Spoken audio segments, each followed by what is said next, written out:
Thanks for visiting the patient and the weather today. I'm meteorologist Al Peterlin.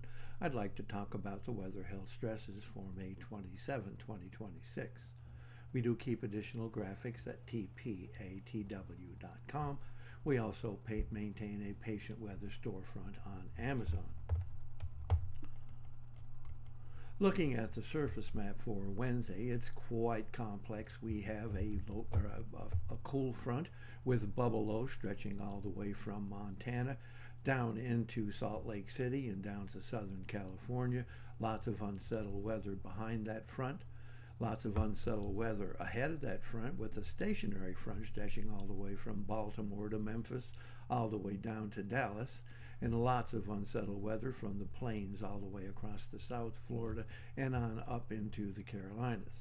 And then we have a cool front stretching all the way from Minneapolis to Cleveland and back up to Boston with some cool air coming behind and a little bit of unsettled weather ahead.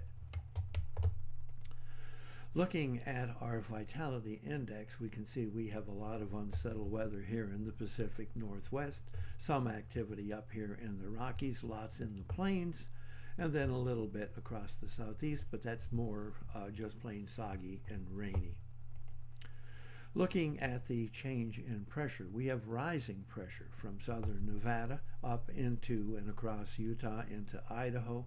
We have rising pressure up here in the eastern Rockies and High Plains, covering all the way into eastern Wyoming, up across the panhandle of Nebraska into the Dakotas, across the state of Minnesota, into northern Wisconsin, and across the Michigan Upper Peninsula, and then on into southeastern Canada. We do have falling pressure across Maryland into New Jersey, Delaware, up into the lower portions of New England, Connecticut, and Massachusetts.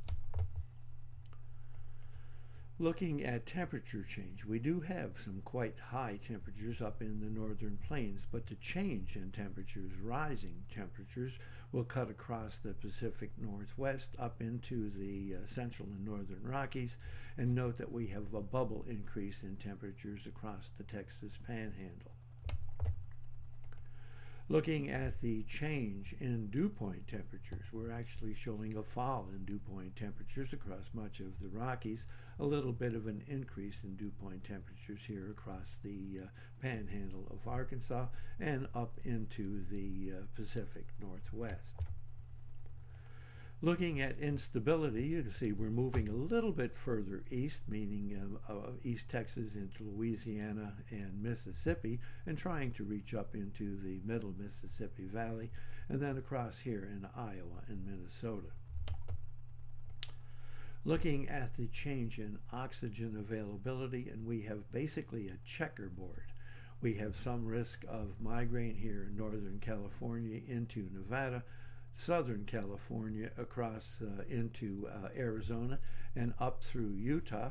We have more migraine risk here in eastern Kansas, eastern Wyoming and Colorado into western Nebraska, western Kansas that is, and up into the Dakotas. Migraine threat across Minnesota, Wisconsin, portions of Michigan, and then all the way across the north through upstate New York and through much of New England. And we do have a kind of unusual mix there with the migraine risk, northern portions of Vermont, New Hampshire, and Maine, but we have an asthma risk in the southernmost sections. On migraine threat back into the south, we have East Texas, Louisiana into Arkansas, a bit of a migraine risk in Florida, a little bit of migraine risk across central Ohio.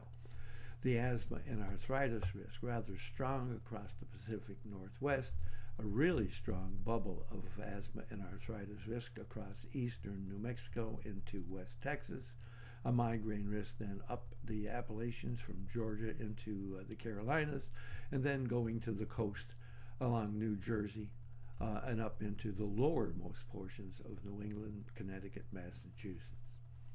Thanks for visiting the patient and the weather today. Your comments are appreciated. And if you hurt, tell us where you're located.